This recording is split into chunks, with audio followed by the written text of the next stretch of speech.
نحمده ونستعينه ونستغفره ونعوذ بالله من شرور أنفسنا ومن سيئات أعمالنا من يهده الله فلا مضل له ومن يضلل فلا هادي له وأشهد أن لا إله إلا الله وحده لا شريك له وأشهد أن محمدا عبده ورسوله أما بعد فإن خير الحديث كتاب الله وخير الهدي محمد صلى الله عليه وسلم وشر الأمور محدثاتها وكل محدثة بدعة وكل بدعة ضلالة وكل ضلالة في النار فأعوذ بالله السميع العليم من الشيطان الرجيم بسم الله الرحمن الرحيم قال الله تعالى في القرآن المجيد إنا أنزلناه في ليلة القدر وما أدراك ما ليلة القدر ليلة القدر خير من 1000 شهر وعن عائشة رضي الله تعالى عنها قالت أن النبي صلى الله عليه وسلم إذا دخل العشر أحيا ليله وأيقظ أهله وشد ميزره. حاضرین جمعہ،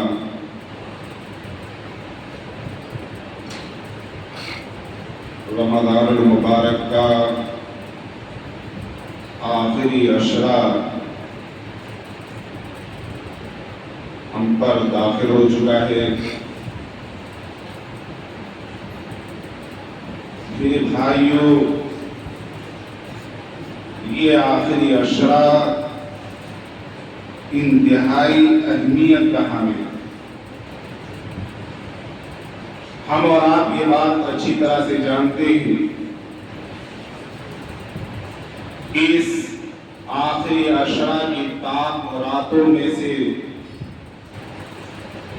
ایک رات جسے شب قدر کہا جاتا ہے، اللہ نے قرآن مجید کو نازل فرمایا. اسی آخری عشرے میں ایک رات ایسی ہے کہ اگر ہم اور آپ اس رات کو پالیں تو 83 سال 4 مہینے کی عبادت سے بہتر ہو رہا.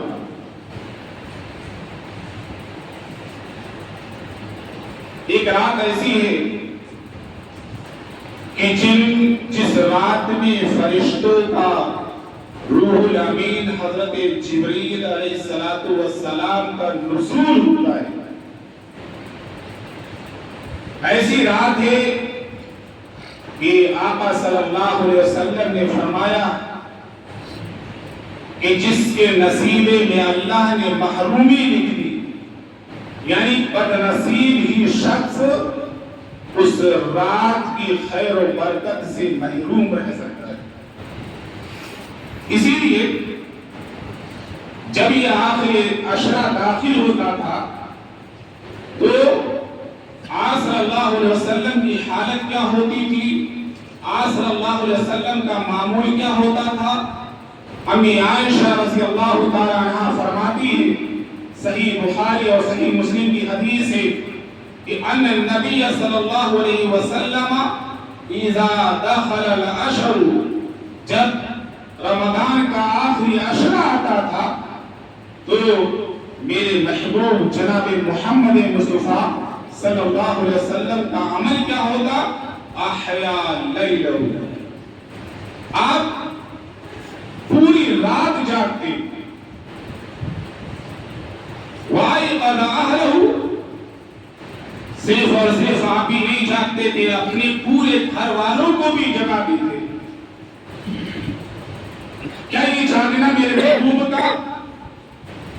حاصل کرنے کے لیے ہوتا، مال و متاع حاصل کرنے کے لیے ہوتا، سامان کی خرید و فروخت کے لیے ہوتا، نہیں، وَشَدَّ مِيزَرَهُ، رب کی عبادت کے لیے آپ صلی اللہ علیہ وسلم کمر بستہ ہو جاتے ہیں،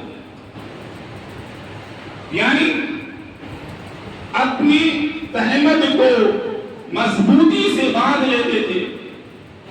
بعض محدثین کرام نے اس کی تشریح یہ کی ہے کہ آپ صلی اللہ علیہ وسلم اپنی بیویوں سے الگ ہو جاتے تھے، لموٹ کس لیتے تھے، تہمت کو، ازار کو مضبوطی سے باندھ لیتے تھے اور صرف اللہ کے ہو جاتے۔ اور اس کی بہترین شکل کیا ہوتی تھی؟ امی عائشہ رضی اللہ تعالیٰ عنہ خود فرماتی ہے کہ آپ صلی اللہ علیہ وسلم اعتکاف میں بیٹھ جاتے تھے، اور نے فرمایا ہے جو آدمی اعتکاف میں بیٹھے گا وہ اپنی بیوی سے مباشرت نہیں کر سکتا ہے۔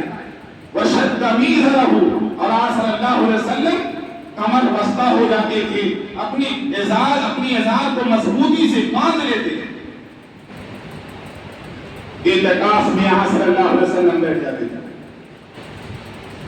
اِذَا دَخَلَ الْعَشْرُ، آپ صلی اللہ علیہ وسلم، امی عائشہ فرماتی ہے جب رمضان کا آخری عشرہ آتا تھا یا اعتکاف، آپ صلی اللہ علیہ وسلم معتکف ہو جاتے، معتکف میں جا کر کے بیٹھ جاتے تھے، اور جتنی محنت آپ صلی اللہ علیہ وسلم اس آخری عشرے میں کرتے تھے، رب کی عبادت میں، رب کو یاد کرنے میں، توبہ استغفار کرنے میں، تلاوت قرآن کرنے میں، آپ کسی اور دن میں نہیں کرتے جتنی محنت۔ کیوں؟ آپ کو یہ پتا ہوتا تھا یہ مہینہ جانے والا ہے، برکتوں والا مہینہ ہے، کہیں ایسا نہ ہو کہ جب یہ مہینہ دوبارہ دنیا میں آئے تو ہم اس دنیا میں نہ رہیں اس مہینے کو پانے کے لیے۔ ابھی بھی موقع ہے، ہم رب کو راضی کرنے میں لگ جائیں، جھک جائیں کہ آپ صلی اللہ علیہ وسلم کا یہ عمل اور یہ معمول ہوتا تھا آخری عشرے میں رہے۔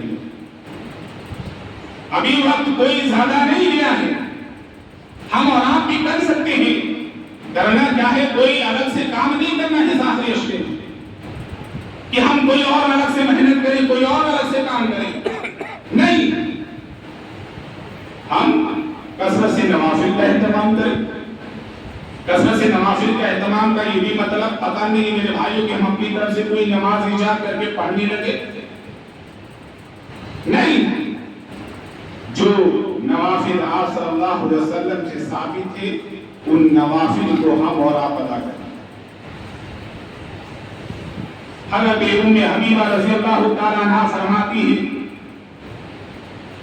صحیح مسلم کی حدیث ہے کہ آپ صلی اللہ علیہ وسلم نے فرمایا، اللہ کا جو بندہ اللہ کو راضی کرنے کے لیے دن میں 12 رکعت نفل ادا کرتا ہے، کتنی رکعت؟ 12 رکعت، جس کو ہم اور آپ سنت مؤکدہ کہتے ہیں، 12 رکعت، اللہ اس کے لیے جنت میں گھر بنا دیتا ہے۔ ام حبیبہ فرماتی ہے، ترمذی کی حدیث ہے کہ جب سے میں نے یہ حدیث صلی اللہ علیہ وسلم سے سنی ہے کہ اللہ کا جو بھی نیک بندہ اللہ کو راضی کرنے کے لیے دن میں 12 رکعت ادا کرتا ہے نفل، اللہ اس کے لیے جنت میں گھر بنا دیتے ہیں۔ میں نے اپنی پوری زندگی میں اس نفل کو کبھی نہیں چھوڑا، کبھی نہیں۔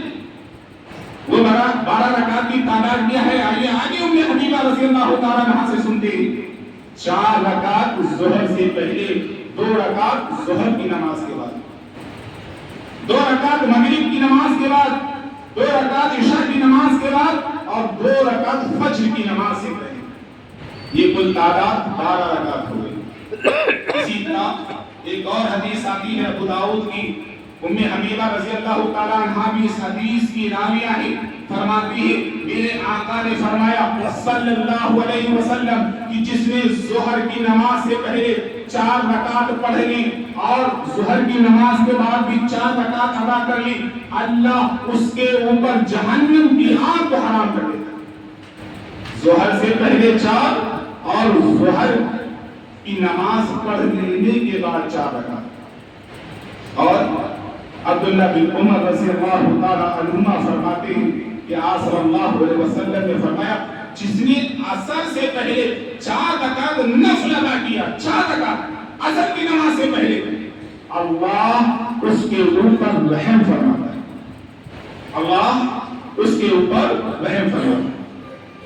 اسی طرح عبداللہ بن حضرت انس رضی اللہ تعالیٰ عنہ فرماتے، ترمذی کی صحیح حدیث ہے کہ اللہ کا جو نیک بندہ فجر کی نماز جماعت کے ساتھ پڑھتا ہے پھر وہ بیٹھا رہتا ہے، ذکر و اذکار میں مشغول رہتا ہے یہاں تک کہ آفتاب طلوع ہو جائے، یہاں تک کہ سورج طلوع ہو جائے، اس کے بعد وہ اٹھ کر کے 2 رکعت اشراق کی چاشت کی نماز پڑھتا ہے، اللہ اس کے لیے مکمل ایک حج اور ایک عمرے کا ثواب دیتا ہے۔ ہمیں اور آپ کو یہ کرنا ہے، لیکن ہائے افسوس ہم اور آپ کیا کرتے ہیں، یہ آخری عشرہ آتا ہے رونق بازار بن جاتے ہیں۔ ابھی 23ویں شب گزری ہے، آپ نے دیکھا ہوگا محسن نگر میں بھیڑ، امین آباد میں بھیڑ جو آتے ہوں گے تہجد کی نماز پڑھنے کے لیے، یہاں پر نہ خاص میں بھیڑ چلنے کی جگہ نہیں ہے۔ ہم نے اور آپ نے کیا سمجھ لیا یہ مہینہ خرید و فروخت کا مہینہ ہے، یہ تجارت کا مہینہ ہے، یہ بزنس کا مہینہ ہے، یہ دکان چمکانے کا مہینہ ہے۔ لیکن صحابہ کرام اسلاف اعظام کیا سمجھتے تھے، یہ مہینہ آتا ہے رب کو راضی کرنے کے لیے۔ یہ مہینہ کس لیے ہے؟ ہمارا رب ہم سے ناراض چل رہا ہے، ہم اپنے رب کو راضی کر لیں گے، اس لیے مہینہ ہے۔ اس لیے اس مہینے کے ایک ایک سیکنڈ سے، ایک ایک منٹ سے صحابہ کرام اسلاف اعظام فائدہ اٹھاتے تھے۔ آپ پرانے کپڑے پہنیں گے عید ہو جائے گی، ایسا نہیں ہے۔ اور میں نے بتایا تھا حضرت علی رضی اللہ تعالیٰ عنہ کے حوالے سے عید کا دن ہے، سوکھی روٹی اور زیتون کھا لیں۔ ایک آدمی آیا، کہا علی آج تو اچھا پکوان پکا لیتے، گوشت عمدہ پکوان، یہ بات تو سمجھ میں نہیں آئی۔ آپ نے بلایا، ادھر آ یا ھذا لیس العید لمن لبس الجدید واکل السریرا ولكن العید لمن قبل منه بالامس صيامه وقبل منه قيامه وغفر له ذنبه وشكر له سعيه فهذا هو العید واليوم لنا عید وغدا لنا عید وكل يوم لا نعصي فيه عز وجل فهو عید۔ عید اس کا نام نہیں ہے کہ کپڑے پہن لو نئے نئے، شریر بنوا لو، عمدہ پکوان پکوا لو، نہیں، عید اس کے لیے ہے اصل میں کہ جس نے رمضان کے روزے رکھے اللہ نے اس کے روزوں کو قبول کر لیا، جس نے قیام لیل کا اہتمام کیا اللہ نے اس کے قیام لیل کو قبول فرما لیا، جس نے رب کے دربار میں آ کر کے رویا، گناہوں کی معافی مانگی، اللہ نے اس کو معاف کر دیا۔ یہ ہے اصلی۔ کوئی نادان آج ہمارے لیے عید ہے، کل بھی ہمارے لیے عید ہے، اور سن جس دن ہم رب کی نافرمانی نہ کرے وہ دن ہمارے لیے۔ کیا تم یہ سمجھتے ہو نئے کپڑے پہن لینا؟ میرے بھائی اور بہت سے اعمال ہیں، ہم کریں، ان ایام سے ہم فائدہ اٹھانے کی کوشش کریں، ایسے اللہ کو کثرت سے یاد کریں گے۔ آقا صلی اللہ علیہ وسلم کے بارے میں امی عائشہ فرماتی ہے میرا محبوب ایسا تھا، کان یذکر اللہ علی کل احیان، ہر لمحہ، کوئی لمحہ میرا محبوب ضائع نہیں ہونے دیتا تھا کہ جس لمحے میں میرے محبوب آپ صلی اللہ علیہ وسلم کا ذکر نہ کرتے ہو، آپ کو یاد نہ کرتے ہو۔ اٹھائیے صحیح بخاری کی حدیث ہے، حضرت ابو ہریرہ فرماتے ہیں کلمتان حبیبتان الی الرحمن خفیفتان علی اللسان ثقیلتان فی المیزان سبحان اللہ وبحمدہ وسبحان اللہ العظیم. لوگوں تو کلمے ایسے ہیں جو رحمان کو بہت پسند ہے، بہت اچھے لگتے ہیں. خفیفتان علی اللسان، زبان پر بہت ہلکے ہیں. ثقیلتان فی المیزان، لیکن میزان پر بہت بھاری ہے. وہ دو کلمے کون سے ہیں جو رحمان کو بہت پیارے ہیں، رحمان کو بہت پسند ہے؟ آقا صلی اللہ علیہ وسلم فرماتے ہیں سبحان اللہ وبحمدہ وسبحان اللہ العظیم. ہم تسبیحات کا کثرت سے بولتے ہیں، منع نہیں ہے. آپ کام کر رہے ہیں، زبان کو تر رکھیے اللہ کے ذکر میں، اللہ کی یاد میں. اور پتہ ہے ایک دوسری حدیث اٹھائیے، ترمذی شریف کی حدیث ہے. آپ صلی اللہ علیہ وسلم نے فرمایا من قال سبحان اللہ العظیم وبحمدہ، جس نے ایک دفعہ دن میں سبحان اللہ العظیم وبحمدہ پڑھا، اجر میں اتنا بڑا ہے غرست لہ نخلۃ فی الجنہ. اس کے بدلے میں اللہ اس کے لیے جنت میں کھجور کا درخت لگا دیتے. ہم اس کی اہمیت کیا سمجھے؟ میں نے پچھلے خطبہ جمعہ میں بتایا تھا ابو درداء رضی اللہ تعالیٰ عنہ نے میرے بھائی جنت میں ایک کھجور کا درخت پانے کے لیے اپنا 600 کھجوروں والا درخت اللہ کی راہ میں صدقہ کیا. کتنے درخت؟ 600 کھجوروں والا درخت، جس میں ان کا گھر بھی ہے، مکان بھی ہے، بیوی بچے بھی رہتے. گویا کہ دنیا کا پورا سامان اللہ کی راہ میں اس لیے دے دیا کہ ابو درداء کو جنت میں کھجور کا درخت اللہ دے دیا. بیوی سے کہا گھر سے نکل جاؤ، باپ سے نکل جاؤ، میں نے اللہ کی راہ میں اسے دے دیا. ہمیں فری میں یہ چیز مل رہی ہے، صرف زبان کو حرکت ملنی ہے، ان ایام سے فائدہ اٹھانا ہے. سبحان اللہ العظیم وبحمدہ کہنا ہے. آقا صلی اللہ علیہ وسلم نے صحیح مسلم کی حدیث میں فرمایا اَيَعْجِزُ أَحَدُكُمْ أَن يَكْسِبَ كُلَّ يَوْمٍ أَلْفَ حَسَنَةٍ. میرے صحابہ کیا 1000 نیکیاں تم روز کمانا نہیں چاہتے ہو؟ کہا اللہ کے رسول ہم میں سے کون ایسا ہے جو 1000 نیکیاں نہیں پانا چاہتے؟ لیکن وہ طریقہ کیا ہوگا؟ آقا صلی اللہ علیہ وسلم فرماتے ہیں يُسَبِّحُ مِئَةَ تَسْبِيحَةٍ، 100 دفعہ سبحان اللہ کہہ دو، 100 دفعہ دن میں، فَيُكْتَبُ لَهُ أَلْفُ حَسَنَةٍ، 1000 نیکیاں لکھی جائیں گی. وَتُحَطُّ عَنْهُ أَلْفُ خَطِيئَةٍ، 1000 گناہ مٹا دیے جائیں گے. 1000. اسی طرح صحیح بخاری کی دوسری حدیث میں صلی اللہ علیہ وسلم نے فرمایا کہ من قال سبحان اللہ وبحمدہ فی یوم 100 مرہ، جس نے 100 مرتبہ سبحان اللہ وبحمدہ پڑھ دیا. پتہ ہے آقا صلی اللہ علیہ وسلم فرماتے خُطَّتْ عَنْهُ خَطَايَاهُ، اس کے سارے گناہ اللہ مٹا دیتے ہیں. وَإِنِ ابْتَعَدَتْ مِثْلَ زَبَدِ الْبَحْرِ، اگرچہ اس کے گناہ سمندر کی جھاگ کے برابر کیوں ہیں. میرے بھائیوں یہ ہم کریں گا، رونق کے بازار بننے سے بہتر ہے نا. اسی طرح صلی اللہ علیہ وسلم نے فرمایا صحیح بخاری کی یہ بھی حدیث ہے کہ جس نے 100 دفعہ لا الہ الا اللہ وحدہ لا شریک لہ لہ الملک ولہ الحمد وہو علی کل شیء قدیر، 100 دفعہ یہ پڑھنا. فائدہ کیا ہوگا؟ آج غلام نہیں ہے لیکن 10 غلام آزاد کرنے کے برابر رب تعالی رب العالمین ہمیں ثواب عطا فرمائے. 100 نیکیاں نامے اعمال میں لکھ دی جا رہی ہے، 100 گناہ مٹا دیے جا رہے ہیں. اور آقا صلی اللہ علیہ وسلم فرماتے ہیں اللہ کا جو نیک بندہ 100 دفعہ یہ پڑھے گا پورے دن شام تک شیطان کے شر سے وہ محفوظ ہے. آج کتنے ڈھونگی پیر عامل گھومتے ہیں، یہ چکر وہ چکر. ہم چھوٹے ہو سکتے ہیں، والدین ہمارے چھوٹے ہو سکتے ہیں، رب کعبہ کی قسم رسول اللہ صلی اللہ علیہ وسلم کا فرمان چھوٹا نہیں ہو سکتا. 100 دفعہ پڑھے نا یہ شیطان کے شر سے شام تک آقا فرماتے ہیں پورے دن وہ حفاظت میں رہے گا. اور قیامت کے دن جب وہ آئے گا سب سے افضل اعمال اسی کو.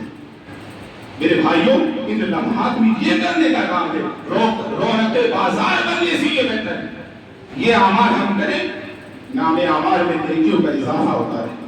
اسی طرح آقا صلی اللہ علیہ وسلم فرماتے ہیں من قام لیلۃ القدر ایمانا واحتسابا غفر له ما تقدم لیلۃ القدر میں شب قدر میں جو قیام اللیل کرتا ہے، قیام اللیل حالت ایمان میں، یعنی مومن ہو، اجر و ثواب کی امید میں کھڑے ہیں، پیر ویر ہلانے، امام صاحب کب رکوع میں جائیں کب سجدے میں جائیں، نہیں، اجر و ثواب کی امید کرتے ہوئے جو کھڑا ہوتا ہے قیام لیل کا اہتمام کرتا ہے، اس کے پچھلے گناہ کا کرتا ہے۔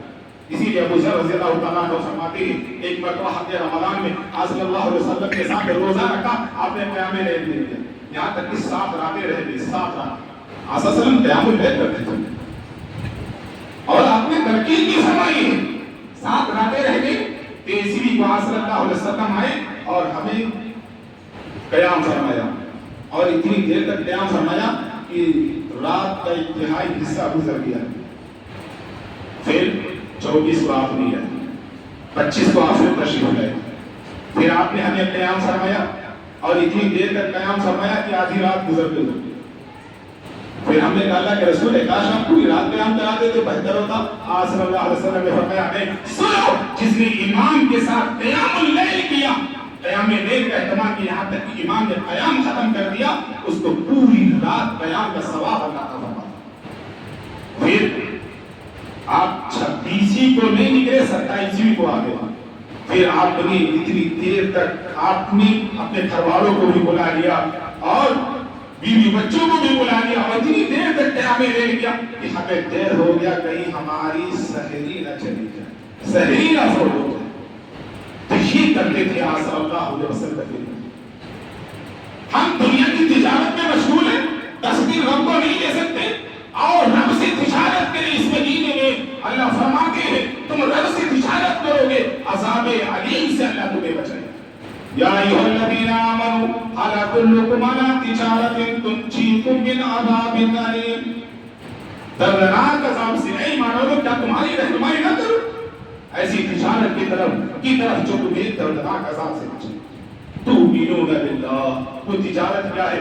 اللہ پر ایمان لے آؤ، تؤمنون باللہ ورسولہ، اللہ کے رسول پر ایمان لے آؤ، وتجاہدون فی سبیل اللہ باموالکم وانفسکم، مال لگانا ہے، جان لگانی ہے، اللہ کی راہ میں آ کر تیرا جہاد کرو، اللہ کے راستے میں آؤ، اللہ کی راہ میں آؤ، وتجاہدون فی سبیل اللہ باموالکم وانفسکم ذالکم خیر لکم ان کنتم تعلمون، یہ تمہارے لیے ایسا کرو گے یہ بہتر ہے اگر تم چاہتے ہیں۔ فائدہ کیا ہوگا جب تمہاری تجارت اللہ سے ہوگی؟ یغفر اللہ ذنوبکم، اللہ تمہاری گناہوں کو مٹا دے گا، ویدخلکم جنات تجری من تحتها الانہار، اور اللہ ایسی جنت میں تمہیں داخل فرمائے گا جس کے نیچے سے نہریں جاری ہوں گی، ومساکن طیبۃ فی جنت العدن، اور جنت عدن میں پاکیزہ گھر عطا فرمائے۔ اور کیا تجارت ہے؟ اللہ فرماتے ہیں جس میں کوئی خسارہ نہیں، دنیا کی تجارت میں ہمیں خسارہ ہوتا ہے، ہماری تجارت مات پڑ جاتی ہے، کتنوں کو اٹیک آ جاتا ہے، بے ہوش ہو کر غش ہو کر کے زمین پر گر پڑتا ہے۔ میرے بھائیوں بہترین موقع ہے، رب سے تجارت کریے، رب سے کیسی تجارت ہوگی؟ اللہ فرماتے ان الذین یتلون کتاب اللہ، رب سے تجارت کرنا چاہتے ہو اللہ کی کتاب کی تلاوت، اور صرف میرے بھائیوں اللہ کی کتاب کو صرف پڑھنا ہی نہیں ہے، غور و فکر کرنا ہے۔ آج ہم غور و فکر نہیں کرتے نا تو ہماری حالت ایسے ہی ہے، معاف کریے گا، تلاوت کا تو ثواب مل جاتا ہے ہمیں اور تم کو، لیکن ایسے ہی جیسے بھینس کے آگے بین بچاؤ، بھینس کھڑی پڑ رہا ہے، ہمیں پتہ نہیں ہے امام صاحب کیا کہہ رہے ہیں، امام صاحب کیا پڑھ رہے ہیں، نہیں، اسی لیے وہ خشیت، وہ خوف رب کا، وہ ڈر رب کا تعلیم نہیں ہوتا۔ اسلاف کرام آپ صلی اللہ علیہ وسلم جب قرآن پڑھا کرتے تھے، رویا کرتے تھے، ایسا لگتا ہے کہ چکی چل رہی ہو، پانی ابل رہا ہو، ایسے آپ صلی اللہ علیہ وسلم کے سینے سے آواز آئی۔ عبداللہ بن مسعود کے پاس آتے ہیں، آپ صلی اللہ علیہ وسلم نے کہا عبداللہ ذرا مجھے قرآن پڑھ کر کے سنا۔ عبداللہ نے کہا کہ سن میں آپ تو قرآن پڑھو، آپ تو خود صاحب قرآن ہے نا، آپ پر تو اللہ کا کلام نازل ہوتا ہے، ہم قرآن پڑھ کر کے سنائیں۔ آپ صلی اللہ علیہ وسلم نے فرمایا انی اشتہی ان اسمعہ من غیری، عبداللہ میں دوسروں سے سننا چاہتا ہوں کہ دوسرے جب رب کا قرآن پڑھتے ہیں، رب کا کلام پڑھتے ہیں کیسا لگتا ہے۔ عبداللہ فرماتے ہیں میں نے سورہ نساء کی تلاوت شروع کر دی اور جیسے ہی میں اس آیت کریمہ پر پہنچتا ہوں فَكَيْفَ إِذَا جِئْنَا مِنْ كُلِّ أُمَّةٍ بِشَهِيدٍ وَجِئْنَا بِكَ عَلَىٰ هَٰؤُلَاءِ شَهِيدًا۔ اے نبی اس وقت لوگوں کا حال کیا ہوگا جب ہم ہر امت سے ایک گواہ لائیں گے اور تمام امت پر آپ کو گواہ بنا کر کے لائیں گے۔ آپ صلی اللہ علیہ وسلم نے فرمایا عبداللہ ٹھہر جاؤ، عبداللہ رک جاؤ۔ عبداللہ فرماتے ہیں میں نے آنکھیں اٹھائی، رسول اللہ کے چہرے کا دیدار کیا، کیا دیکھا؟ رسول اللہ صلی اللہ علیہ وسلم کی آنکھوں سے آنسو نکل رہے، آپ رو رہے میرے بھائیوں۔ لیکن یاد رکھیے گا قرآن اللہ کی وہ کتاب ہے، اللہ فرماتے ہیں اگر ہم مضبوط پہاڑ پر نازل فرما دیتے لو انزلنا هذا القرآن على جبل لرأيته خاشعا متصدعا من خشية الله، تو وہ مضبوط پہاڑ بھی خوف کی وجہ سے ریزہ ریزہ ہو گیا، آج چھوٹ تک نہیں دے رہے۔ کیا وجہ ہے؟ ہم قرآن کو سمجھ کر نہیں پڑھ رہے۔ جنہوں نے قرآن کو سنا، سورہ جن پڑھیے گا، ایمان لیا اور کہتے ہیں نہ سمعنا قرآن عجبا یہدی الی الرشد۔ آج ہم ایسا قرآن عجیب قرآن سن کر کیا ہے جو ہدایت کی طرف رہنمائی کرتا ہے۔ فآمنا به، ہم سے رہا نہیں گیا، ہم ایمان لے آئے۔ لوگوں چھوڑو کافی رسولو جنہوں نے برملا کہہ دیا ولن نشرک بربنا ھذا، ہم ایسا قرآن سن کر کے آئے ہیں کہ آج کے بعد ہم اپنے رب کے ساتھ کسی دوسرے کو شریک نہیں۔ میرے بھائیوں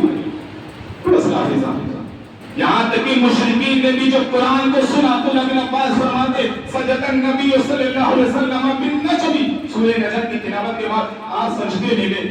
عبداللہ بن عباس فرماتے وسجد معه المسلمون والمشركون والجن والانس، آپ کے ساتھ سارے مسلمان سجدے میں چلے گئے، مشرکین سجدے میں چلے گئے، جن سجدے میں چلے گئے، انسان سجدے میں چلے گئے۔ یہ بھی بخاری کا حدیث، کیوں؟ وہ قرآن سمجھتا ہے۔ میرے بھائیوں حضرت حسن بصری رحمۃ اللہ علیہ کو کون نہیں جانتا ہے؟ مشہور ہے حسن بصری رحمۃ اللہ علیہ، روزہ ہے ہماری اولاد کی طرح، دسترخوان نشتا ہے۔ کیا ہمیں اور آپ کو کبھی قیامت کا منظر یاد آتا ہے؟ ہمیں تو پکوڑی یاد آتی ہے، ہمیں شربت یاد آتا ہے، ہمیں سامنے رکھی ہوئی بریانی کی پلیٹ یاد آتی ہے۔ سیکھو حسن بصری رحمۃ اللہ علیہ سے۔ افطاری کا وقت ہوتا ہے، مؤذن کہتا ہے اللہ اکبر اللہ اکبر، پانی کا پھوسا، پانی کا پیالہ منہ تک لے جاتے ہیں، افطاری کرنے کے لیے ہاتھ کانپنے لگتے ہیں، جسم میں کپکپاہٹ طاری ہو جاتی ہے، بے ہوش ہو کر کے زمین پر گر پڑتے ہیں۔ کسی نے پوچھا جب افاقہ ہوا حسن کیا ہوا؟ تم تو افطاری کرنے جا رہے تھے۔ کہا ہاں مجھے رب کا وہ فرمان یاد آ گیا، مجھے سورہ اعراف کی وہ آیت کریمہ یاد آ گئی، مجھے جہنمیوں کی وہ آرزو یاد آ گئی جب جہنمی جنتیوں کو نعمت میں دیکھیں گے۔ اللہ فرماتے ہیں وَنَادَى أَصْحَابُ النَّارِ أَصْحَابَ الْجَنَّةِ، جہنمی جنتیوں کو دیکھ کر کے پکار کر کے کہیں گے اے جنتیوں ان افیضوا علینا من الماء، کیا تم ہماری حالت نہیں دیکھتے ہو؟ ہم تو تمہارے لیے خرید و فروخت کیا کرتے تھے، ہم تو تمہارے لیے شاپنگ کیا کرتے تھے، ہم نے رمضان کے روزوں کو چھوڑا تھا، ہم نے قیام اللیل کے اہتمام نہیں کیا تھا، صرف اور صرف تمہارے لیے۔ آج ہماری ہڈیاں کٹ رہی ہے، آج بھوک کا عالم بہت شدید ہے، شدت یہ ہے ان افیضوا علینا من الماء، صرف پانی کا چھڑکاؤ ہی کر دو، صرف پانی کا چھڑکاؤ ہی کر دو، او مما رزقکم اللہ، یا وہ دے دو اس میں سے کچھ ہی تھوڑا سا دے دو جو اللہ نے تمہیں دیا ہو۔ یہ جہنمی آرزو کریں گے، سورہ اعراف اٹھائیے، صرف پانی کا چھڑکاؤ کر دو، یا جو نعمتیں اللہ نے دی ہے ہم پوری نعمت نہیں مانتے، تھوڑا سا ہمیں بھی دے دو۔ کیا کہیں گے؟ ابا حضور آپ نے چھوڑا ہوگا۔ حضرت سعید بن جبیر نے اس کی تفسیر یہی فرمائی ہے، وہ کہے گا ابا حضور تو نے میرے لیے نماز چھوڑی ہوگی، تو نے قیام اللیل چھوڑا ہوگا، تو نے تہجد کی نماز چھوڑی ہوگی، روزہ چھوڑا ہوگا، لیکن ابا حضور یہ جان لو، بی بی محترمہ یہ جان لو، اماں محترمہ یہ جان لو، قالوا ان اللہ حرمہما علی الکافرین، ابا ہم کیسے دے دے، امی ہم تمہیں کیسے دے دے، اللہ نے بندش لگا رکھی ہے، اللہ نے حرام کر رکھا ہے۔ میرے بھائیو حضرت حسن فرماتے ہیں میں تو پانی پینے جا رہا تھا، میں افطاری کرنے جا رہا تھا، یہ آرزو، یہ جہنمیوں کی آرزو مجھے یاد آ گئی، اس لیے میرے ہاتھ کانپنے لگے، جسم پر کپاہٹ تاری ہوگی اور بے ہوش ہوگی۔ میرے بھائیوں، تجارت کرنا جہر کے بہترین موقع ہے۔ قرآن پڑھے، قرآن کی تلاوت کرے، اور ایسا نہیں صرف تلاوت کرے، ہم غور و فکر کریں، ہر آیت کا مخاطب اپنے آپ کو سمجھے۔ صحیح بخاری کی حدیث، ثابت بن قیس جاہروں سے بلند آواز والے تھے، اپنے آپ کو انہوں نے گھر میں بند کر لیا جب یہ سورہ کی آیت کریمہ یا ایھا الذین آمنوا لا ترفعوا اصواتکم فوق صوت۔ جا کر کے تفسیر دیکھ لیجیے گا، وقت زیادہ ہو رہا ہے۔ گھر میں بند کر لیا، حالانکہ اس سے اس آیت کریمہ سے مخاطب نہیں تھے۔ آپ نے کہا کئی دن ہو گئے ثابت نظر نہیں آ رہے۔ صاحب بن معاذ نے کہا کہ رسول میں پڑوسی ہوں، جا کر کے دیکھتا ہوں۔ ساتھ گئے، کہا ثابت آپ کو نبی یاد کر رہے، کیا وجہ؟ کہا نہیں، ثابت کے اعمال برباد ہو گئے، ثابت جہنمی ہو گیا۔ کیوں؟ میری آواز بلند ہے۔ اللہ فرماتے ہیں اے ایمان والو، نبی کی آواز کے سامنے اپنی آواز بلند نہ کرو، کہیں ایسا نہ ہو تمہارے اعمال اکارت۔ آپ سے بتایا گیا، آپ نے کہا جاؤ ثابت سے کہو کہ وہ جہنمی نہیں ہے بل ہوا من الجنہ۔ ہم ہر آیت کا اپنے آپ کو خطاب، کبھی چھڑائی گی میرے بھائیوں، غور و فکر، ایک ہی صفحہ پڑھیں لیکن ترجمے کے ساتھ، تفسیر کے ساتھ، تبھی ہماری اولاد کی زندگی میں چلے، تبھی وہ خوف پیدا ہوگا کہ امام قیام لیل کرا رہا ہے، قرآن کی سورتیں پڑھ رہا ہے، پارہ پڑھ رہا ہے، ہمارے اندر بھی رونے کی آوازیں آئیں گی، ہمارے سینوں سے بھی رونے کی آوازیں آئیں گی، آنکھوں سے ہمارے اولاد کے آنسو آئیں گے۔ ان الذین یتلون کتاب اللہ واقاموا الصلاۃ، اور جو نماز قائم کرتے ہیں۔ بہت اچھا لگا کہ میرے بھائی جب رمضان کا چاند نظر آیا، گلیاں چاند ہو گئی، لیکن جیسے جیسے یہ رمضان جا رہا ہے پھر وہی کہوں گا رونق کے بازار ہم کرتے ہیں۔ یقین جانیے کہ بھائیو رمضان جائے گا نماز نہیں جائے گی، اور رمضان میں نماز نہیں فرض ہے، پوری زندگی فرض ہے نماز۔ ہم یہ آیت کر لیں آج سے، رمضان جائے گا فرض روزے جائیں گے، نفلی روزے نہیں جائیں گے، رمضان جائے گا نمازیں نہیں جائیں گی، رمضان کا صرف مہینہ جائے گا زکاتیں نہیں جائیں گی، رمضان جائے گا صدقۃ و خیرات نہیں جائے گا، یتیم دنیا میں رہیں گے، بیوہ دنیا میں رہے گی، مسکین دنیا میں رہیں گے۔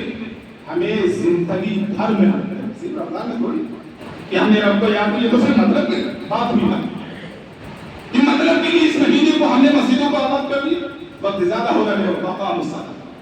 تجارت کرنی ہے رب سے، نماز کرنی ہے۔ وَأَنفِقُوا مِمَّا رَزَقْنَاهُمْ سِرًّا وَعَلَانِيَّةً، اور جو لوگ اللہ کی دی، اللہ نے کہا بہترین جملہ، اللہ کی دی ہوئی روزی میں سے چپ کے اور رات میں خرچ کرتے ہیں۔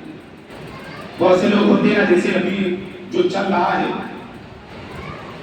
آپ سبھی جانتے ہیں اشیاء مہنگی ہوتی جا رہی، لوگ موقع سے گیس مل نہیں رہی، لوگ موقع سے فائدہ اٹھانا چاہتے ہیں۔ میرے بھائیو ایسے بھی مدینے میں مرتبہ قحط پڑ گیا، آسمان میں پانی برسانا بند کر دیا، بچے بھوکوں مر گئے۔ حضرت عثمان غنی رضی اللہ تعالیٰ عنہ کا قافلہ ملک شام سے 1000 اونٹوں سے مال ساز و سامان کے لدے ہوا مدینے میں آ گیا۔ مدینہ کے سارے تاجر جمع ہو گئے، چلو موقع اچھا ہے، موقع کا فائدہ اٹھایا جائے۔ عثمان سارا مال ہم سے فروخت کرو گے، کتنا دو گے؟ کہا کہ 1 کا ڈبل، یعنی اگر 1 دینار میں ہے تو ہم 2 دینار دیں۔ کہا مجھے اس سے زیادہ نہیں۔ رب سے تجارت کیسے ہوتی ہے جس میں کوئی خسارہ نہیں؟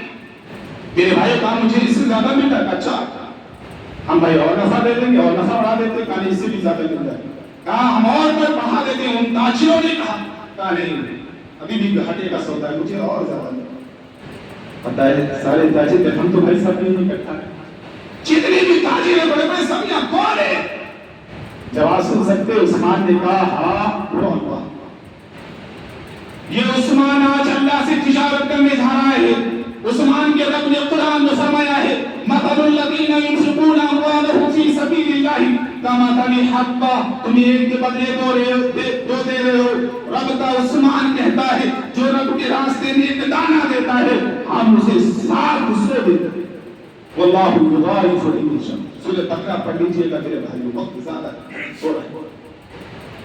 تو اللہ فرماتے ہیں وَأَنفِقُوا مِمَّا رَزَقْنَاهُمْ سِرًّا وَعَلَانِيَّةً، چپکے سے خفیہ طور پر عام صدقات جو لوگ کرتے ہیں، آقا صلی اللہ علیہ وسلم فرماتے نا ایسا دو کہ بائیں ہاتھ کو بھی علم نہ ہو تیرے داہنے ہاتھ نے کیا خرچ کیا ہے۔ اور آج کیا ہوتا ہے ہم غریبوں کا مذاق اڑاتے، کمبل دیا فوٹو کھینچ کر کے سوشل میڈیا کے حوالے کر دیا، افطاری کرائی سوشل میڈیا کے حوالے کر دیا، 100 روپے دیے ایک ادھر سے پکڑے ہوئے ایک ادھر سے ایک ادھر سے سوشل میڈیا کے، وہ غریب بھی سوچتا ہوگا آج تو میری غریبی کا مذاق اڑا رہا ہے، اللہ کی قسم یہ غربت تیرے در پر مجھے کھینچ کر کے لے تو مذاق اڑا سر و علانیہ سے بڑا مفسر کرام لکھتے ہیں زکات دینا تاکہ لوگوں کے درمیان ترغیب دے، لوگ زکات دینے کی کوشش کرے، وہ علانیہ اللہ فرماتے یرجون تجارتا لن تبور،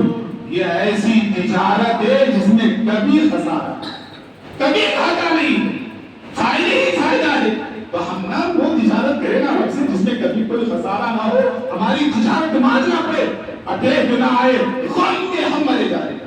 اور کیا کہتا ہے میرے بھائیوں، اگر وقت کچھ زیادہ ہو جائے گا تو میں معذرت چاہتا ہوں، یہ لمحات بہت مشکل سے ملتے ہیں۔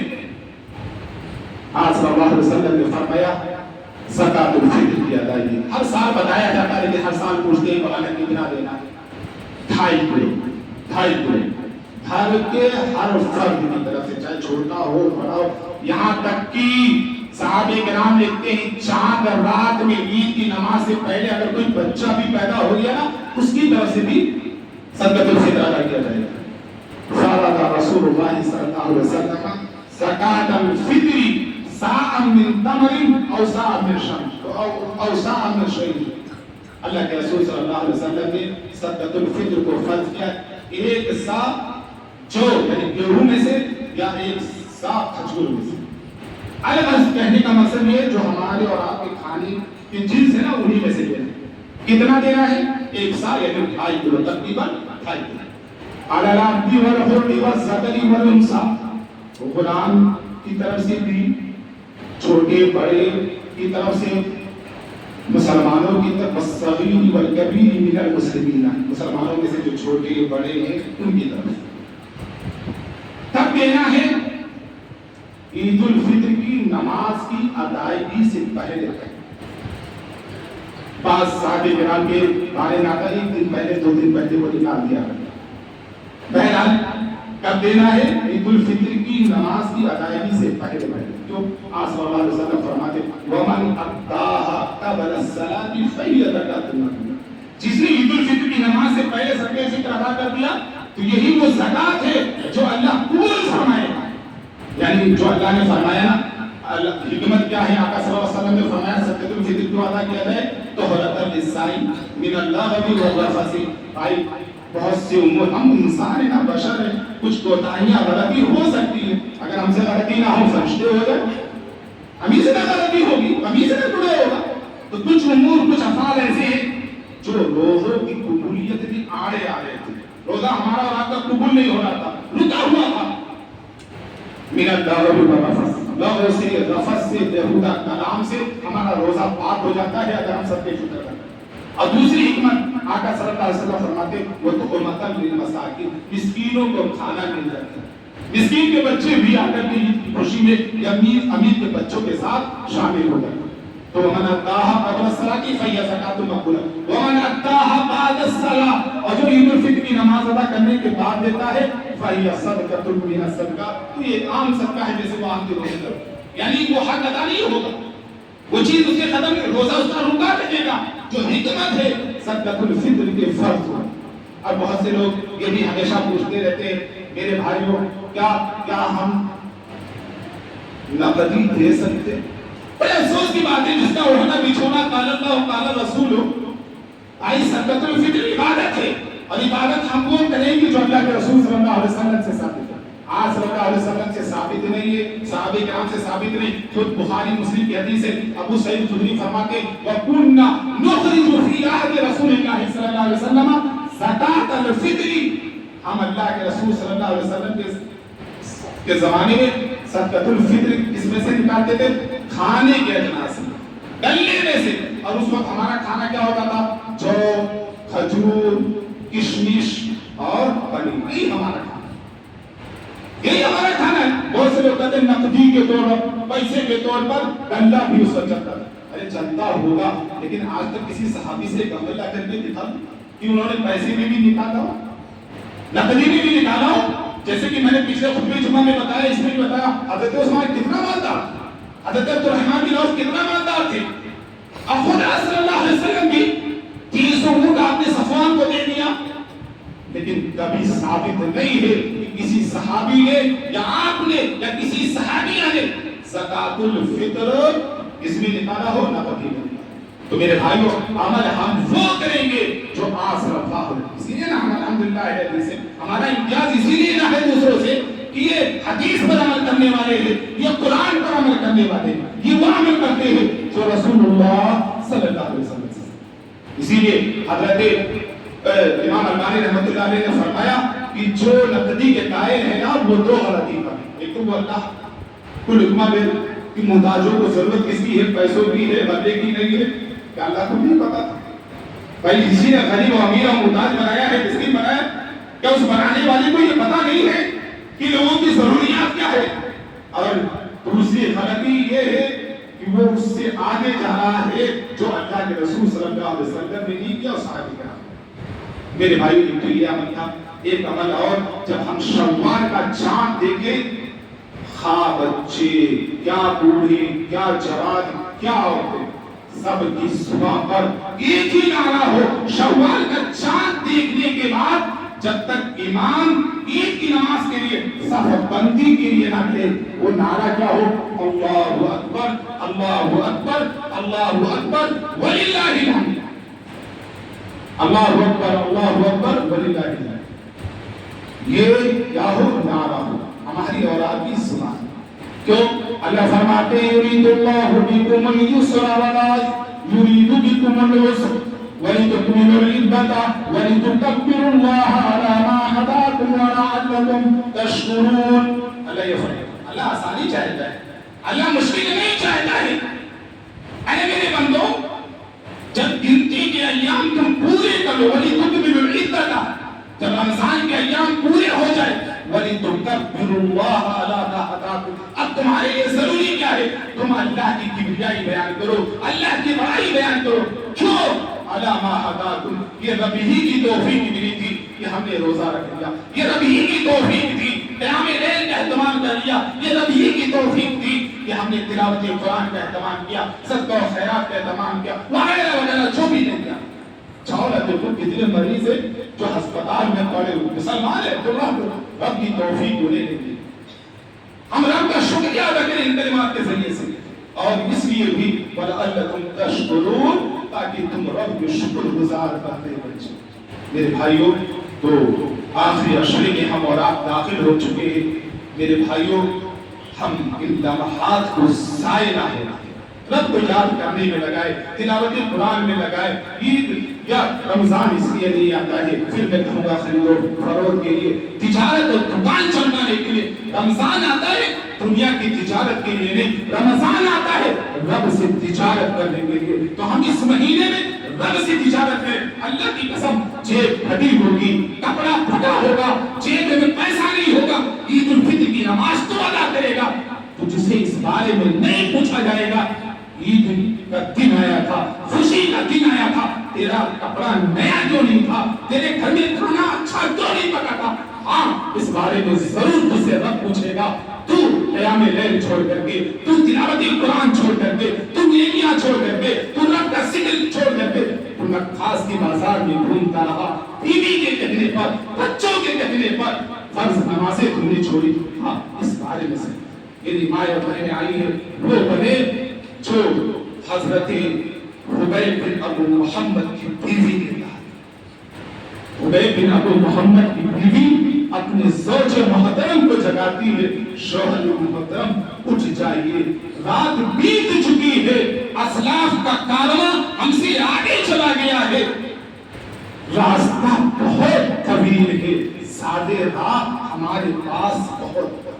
یہ کون کہہ رہا ہے؟ حبیب بن ابو محمد رحمت اللہ علیہ کی بیوی اپنے شوہر کو جگا کر کے کہہ رہی ہے، میرے شوہر اٹھیے، مصلی بچھائیے، رب کو یاد کریے، رات کافی بیت چکی ہے، کارواں اسلاف کا ہم سے کہیں آگے چلا گیا ہے، راستہ بہت لمبا ہے، سادے راہ یعنی آخرت کا توشہ ہمارے پاس بہت کم دے.